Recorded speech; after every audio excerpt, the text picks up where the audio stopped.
Bonjour à tous, 19h30, l'heure du journal. Dans l'actualité de ce 2 septembre, on va évidemment parler de la rentrée scolaire. Première rentrée pour les plus petits, les parents stressent aussi. Du côté de l'académie, le recteur annonce des postes supplémentaires dans le Gard et renforce la sécurité dans les établissements. À Caveyrac, les parents d'élèves se mobilisent et réclament la création de classes supplémentaires. Voilà pour quelques-uns des titres que nous allons développer en début de ce journal avec la rentrée scolaire. Dans le Gard, 63 949 élèves du premier degré ont franchi les portes de leur établissement ce matin. Pour les plus petits, c'est une première. Entre rire et larmes, les parents stressent aussi. Direction la maternelle Prosper Mérimée à Nîmes avec Alain Bellon. On va rentrer. Et oui, il est 8h30 et c'est l'heure de la rentrée à l'école maternelle Prosper Mérimée de Nîmes. Parents et enfants sont tous présents à l'appel pour cette rentrée 2010-2011. Alors, pour ce premier jour, qui est le plus stressé? Un peu les deux, bon, c'est normal, hein, voilà, c'est la première fois, un petit peu d'émotion, donc je pense qu'il y a plus de choses à la maman qu'à la petite. Je suis plus stressé que mon fils, oui. Lui, il a bien dormi, moi j'ai pas réussi à dormir, là il est déjà content, il est visite.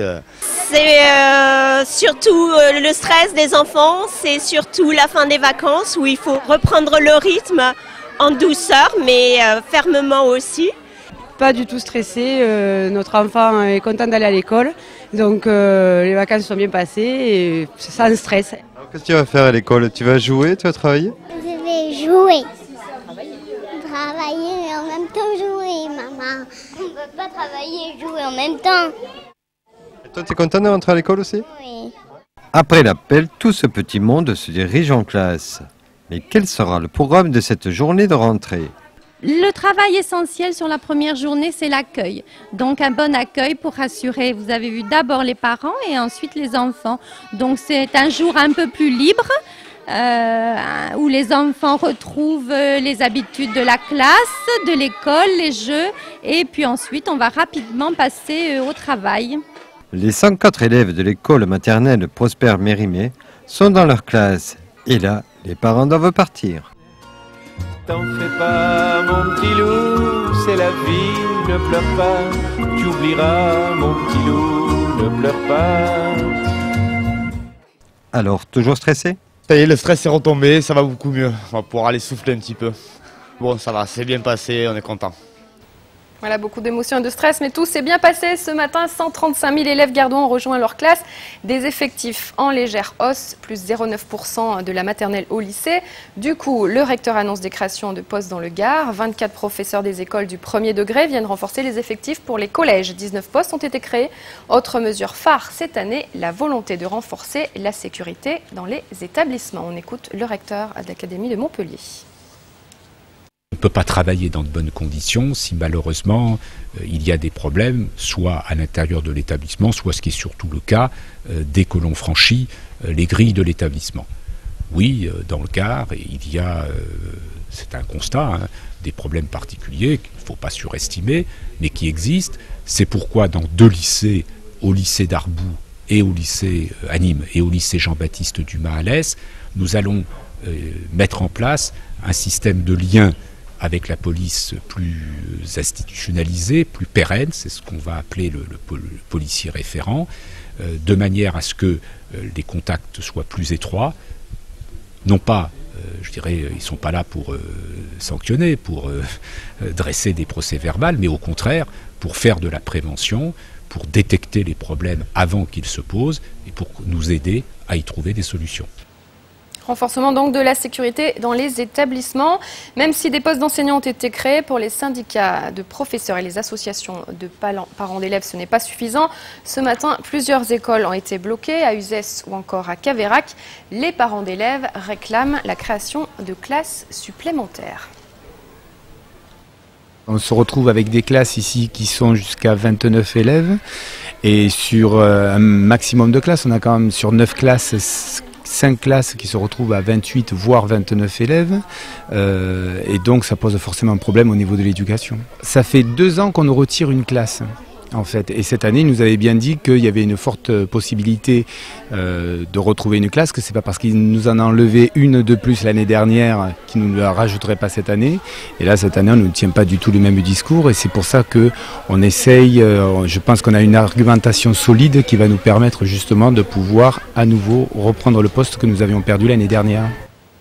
Une délégation de parents sera reçue demain par l'inspecteur académique.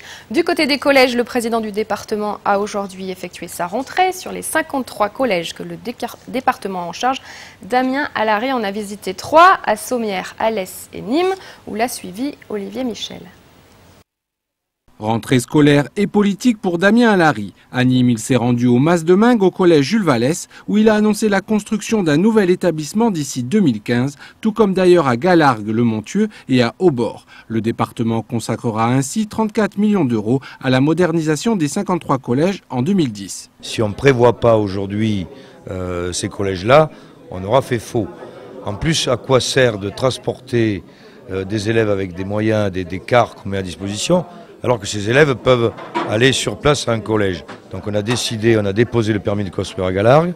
J'ai aussi souhaité qu'on fasse une étude sur Aubord, ce qui va forcément décharger dans l'avenir, ce que je disais, les collèges nîmois. Autre nouveauté de cette rentrée, la création de cuisines autonomes ainsi que l'installation de panneaux solaires sur les toits de tous les établissements. L'énergie renouvelable, c'est pas que des mots, donc le marché est passé avec EDF. On aura nos établissements avec du photovoltaïque dessus, et puis en même temps, vous l'avez dit, les problèmes de restauration et de santé, avec nos producteurs locaux, nos produits locaux. Il n'y a pas de raison que ça marche dans certains endroits, comme à Sommières, où on sert 600 couverts par jour avec 90% de légumes frais et de produits frais, pour continuer avec des cuisines centrales. Damien Alary a également annoncé la création d'un nouveau dispositif d'éducation artistique et culturelle intitulé Artistes au collège, ainsi que la création d'un plan d'équipement numérique. En raison de nombreux travaux, la circulation à Nîmes est difficile, mais elle est encore plus compliquée en ce jour de rentrée scolaire. Alain Bellon a rencontré les automobilistes coincés dans les bouchons.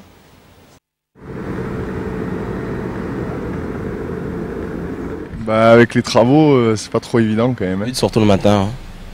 Quand je vais au travail, ouais, ça circule pas mal. Ouais. Écoutez, c'est assez compliqué actuellement de circuler en ville, mais je crois que c'est normal, il y a beaucoup de travaux, donc fait avec quoi. Vous y arrivez quand même? Oui, parce qu'on est de Nîmes, mais je pense que les gens qui sont pas de Nîmes, c'est un peu le bordel. Écoutez, là pour aujourd'hui, je trouve que ça circule bien quoi. Donc voilà, super quoi. Les travaux des allées Jean Jaurès se poursuivent. Hier, en fin d'après-midi, le maire a fait le déplacement pour constater l'avancée du chantier. La première tranche sera inaugurée le 9 et 10 septembre. Il faudra attendre fin 2012 pour profiter des aménagements sur l'ensemble des allées. Il manque quelques aménagements entre fontaines et bancs, comme a pu le vérifier l'architecte Jean-Michel Villemotte, présent hier. Olivier Michel l'a rencontré. Visite éclair pour Jean-Michel Villemotte, l'architecte qui a déjà œuvré au Cheval Blanc, à l'aéroport, aux Beaux-Arts ou en mairie de Nîmes, et hier venu voir l'avancement de la première tranche des travaux des allées Jaurès, qui s'étend de la place Jules Guesde à la place Séverine. Une première tranche d'un coût de 12 millions d'euros qui privilégie la reconquête de l'espace public sur un espace jusqu'alors occupé par les voitures. Puis on a différentes strates entre la partie stationnement, la partie circulation, la partie végétale, si vous voulez, c'est toute une série de strates. Et quand on est là, on se sent protégé, on sent qu'il n'y a plus de voitures qui vont venir se garer, qui vont venir emprunter cet espace. Et donc maintenant, on a remis les choses un peu à leur place, quoi, si vous voulez. C'est ça qui est... Bon, et puis c'est une sorte de grand tapis qui se déroule vers la Tour Magne, c'est très beau, et vers à la fois un tapis qui se déroule vers le jardin à la Fontaine, mais c'est aussi le jardin à la Fontaine qui descend dans la ville, quoi, à travers ce grand tapis. Inauguré les 9 et 10 octobre prochains, ce premier tronçon accueillera le marché du vendredi, un marché artisanal le samedi matin, voire les jeudis de Nîmes et autres vides-greniers. Les travaux de la deuxième tranche débuteront, eux, début 2011, de la place Séverine à la voie ferrée. Les sondages archéologiques viennent de passer, on n'a rien trouvé, donc on va ouvrir cette avenue pour y faire passer le cadre d'ailleurs, un grand cadre de 7 mètres par 3 qui va traverser jusqu'à la place Séverine d'ailleurs. Donc après on attaquera donc la réhabilitation du sol. La dernière tranche concernera le haut des allées de la place Jules Guesde au jardin de la Fontaine. La fin des travaux est prévue pour le début 2013, le tout pour un coût de 36 millions d'euros. La première tranche sera inaugurée les 9 et 10 septembre prochains. Bilan touristique maintenant, quand les uns rentrent, on a beaucoup parlé rentrée, les autres peuvent aller se reposer. Ce sont bien sûr les professionnels du tourisme qui font les comptes de la saison estivale. Et cette année, malgré la crise dans la région, les chiffres sont bons avec une hausse de la fréquentation touristique. Pierre-Paul Castelli. Après un début de saison timide, les professionnels du tourisme ont retrouvé des couleurs au mois d'août. Selon l'étude présentée par le comité régional du tourisme du Languedoc-Roussillon, 30% des entreprises déclarent une activité en hausse, 47% sont stables, mais beaucoup ont affiché complet. Je pense que ça sera plutôt une très belle saison et que les chiffres seront ceux de 2009, voire un petit peu au-delà. Mais 2009, c'était quand même une année exceptionnelle avec 448 000 nuitées en plus et 108 millions de nuitées. Donc aujourd'hui, on est quand même sur des chiffres très hauts et on peut imaginer que ça va être maintenu et peut-être même voir un petit peu au-delà vu les bonnes perspectives pour septembre également après un mois d'août très réussi. Parmi les différents modes d'hébergement, c'est cette année encore l'hôtellerie de plein air qui tire le mieux son épingle du jeu. L'hôtellerie de plein air a réalisé sa révolution culturelle qualitative depuis longtemps. Aujourd'hui, la clientèle le sait. Nous fonctionnons souvent sur des resorts, sur des forfaits, tout compris, en club, animation, avec des sites touristiques très jolis, d'où le succès actuellement. Si la progression des réservations de dernière minute et des courts séjours complique le travail des professionnels, une autre tendance s'est fait jour avec la diversification des clientèles étrangères. Nous voyons arriver de nouvelles clientèles sur lesquelles nous travaillons maintenant depuis 2 ans.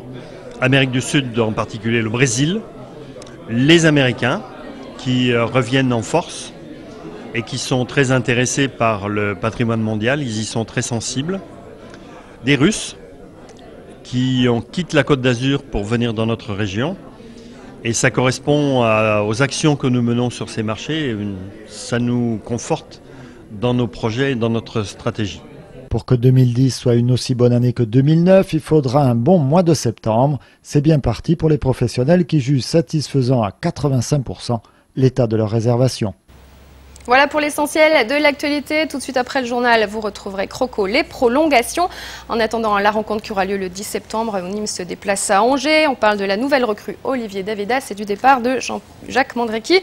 Donc pour Croco, les prolongations, à 21h, ce sera noir et blanc, suivi de votre intégrale camarguaise. Bonne soirée à tous sur Télémiroir. On se retrouve dès demain à 18h30. Bonne soirée à tous.